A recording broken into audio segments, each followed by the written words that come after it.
Welcome to another edition of the Dementia Care Partner Talk Show. Now, here's dementia care expert Teepa Snow and your host, Greg Phelps.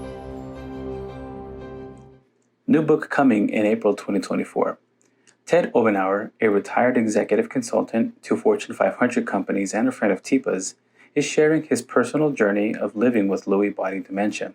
Titled, Moving Beyond Acceptance to Finding Purpose, Personalizing the Journey of Dementia, this book helps us shift our perspective on dementia and other unexpected life situations, and is published in partnership with Teepa Snow's company, Positive Approach to Care. Stay tuned for more details. Hello and welcome to Teepa Snow's Dementia Care Partners podcast. I'm your host, Greg Phelps, and joining me as usual is Teepa Snow. And Teepa, another week and another celebrity diagnosis. Person in question was diagnosed with Graves' disease in 2018, not overly familiar with that, and then dementia in 2023.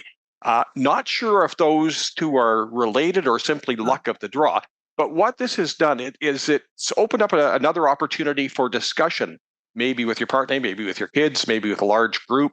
You know, you do large groups, but, you know, opportunity to discuss. Yeah, and I think when we get a celebrity involved in this, what ends up happening is everybody is like involved tangentially, if nothing else. I mean, off to the sides. Now, in answer to your question, you know, because me, Greg, I was like, well, you're curious, it sounds like, about Graves' disease and its relationship to dementia. So what that does is opens the avenue up. It's like, oh, Graves' disease. I think there's a lot of people out there that know nothing about Graves' disease. And it was either the last podcast or the one before that, I said, it turns out it's thyroid disease. Guess what? Graves' disease is thyroid disease. So guess what they were hoping it was when they did that first identification for this celebrity? I don't know. You're going to surprise me. What was it? It was her thyroid, and it's all Graves' disease. And see, once we fix the Graves' disease spit spot, she's fixed. And so that's what Apparently she hoped. not. That's what her family hoped. It is sort of an autoimmune type disease. It's a disease that happens when your thyroid stops being as effective and it's not doing its job as well. And so you try to apply some synthetic fake thyroid hormone to see if you can kick it up a notch.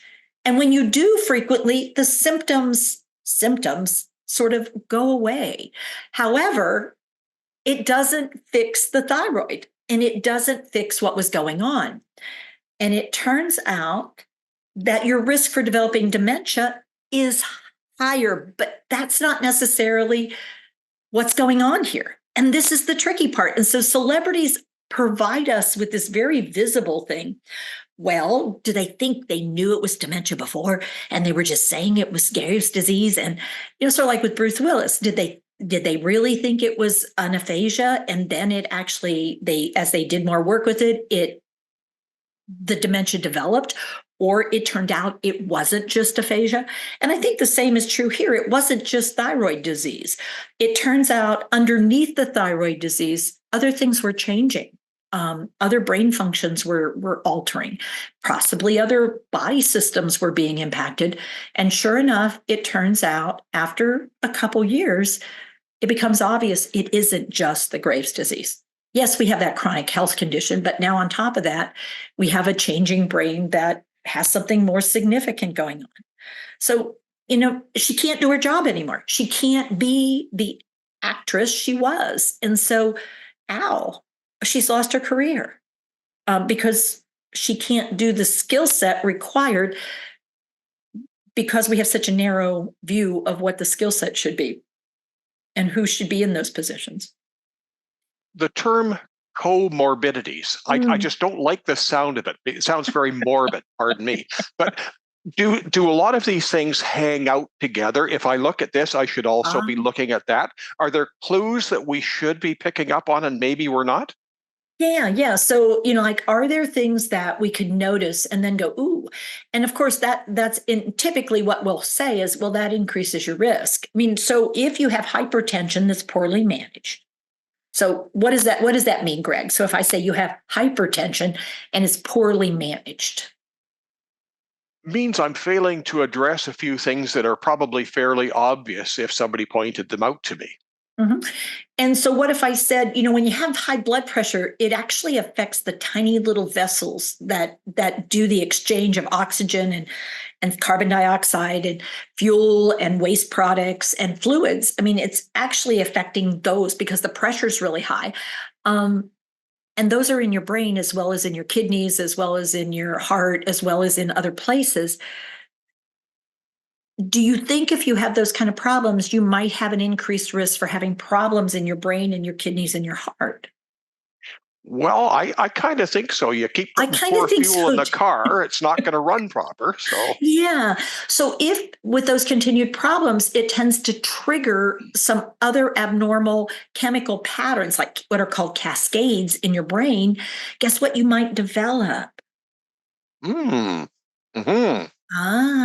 So you might have vascular where you're having little strokes or little blockages, or you might end up with Alzheimer's, or you might end up with frontal, or you might. So, yeah, they're related.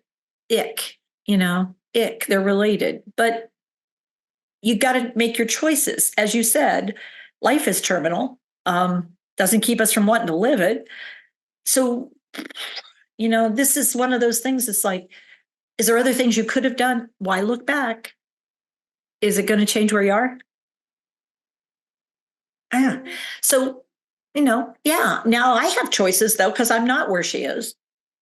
And if I have Graves' disease, what just happened for me? What do you think? So how do we sort of get people to look at the big picture? Because as soon as you put the word, it used to be Alzheimer's, now dementia is equally as scary to people. How do we get people over that hurdle of sort of, okay, there's a brick wall? Yeah. But so look, there's life a door. Doesn't end with the diagnosis, does it? No. Look, there's a door, and you're going to have to walk through it, and it's not locked. And frankly, you don't actually know what's on the other side. You think you do. You think it's all gloom and doom. As a matter of fact, go ahead, open it. Let me show you something. Go ahead, open it. I mean, I can't open it for you. You got to open it. But if you open the door and we look, it's like, oh, look, it's another day.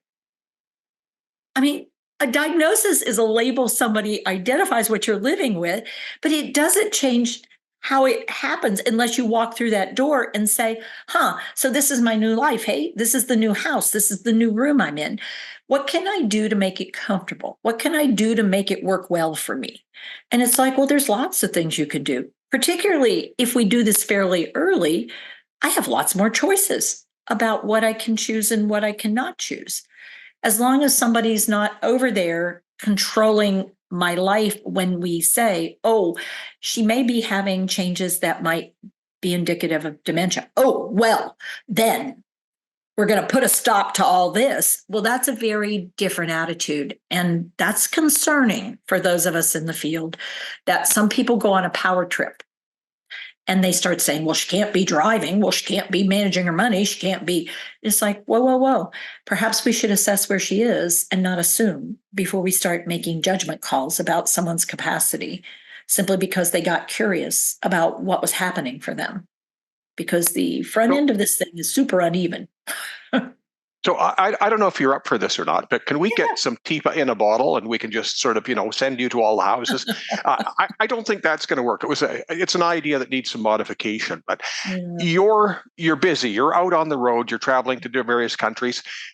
I've got a problem. What can I do? Can I phone somebody? Can I Zoom somebody? Can I join a group? How do I get the information I need? Any of those three, all of those three, depending on what you need. Come to our website or call our number or do an email or come on one of our social media and click the link. Because the reason we do what we do is not to take your money and make you accountable. It's basically to answer questions, to try to put you in a space where you can start to figure things out. It's to hook you up with resources that you might not know about. It's to offer you some alternatives or some places and spaces where you can sort of go, okay. Can I talk to somebody? Absolutely. Can I read about it? Yep. Can I listen to it? Well, That's what you're doing now. Or could it be that I get a chance to explore? And it's like, yeah, we love that. Let's try it. Teepa, thank you very much. Thank you, Greg. You've been listening to the Dementia Care Partners podcast. For more information, go to teepasnow.com. Hi, I'm Teepa Snow, and you just found our YouTube channel and watched one of our videos. I'm the owner and founder of Positive Approach to Care. Thanks for watching. And if you liked, if you have a comment about, or you would, please share it with people you know. Oh, and if you haven't yet done it, consider subscribing. We'll let you know when the next new video comes out. And you might want to visit our website, www.teepasnow.com, where you'll find other resources as well. See you there.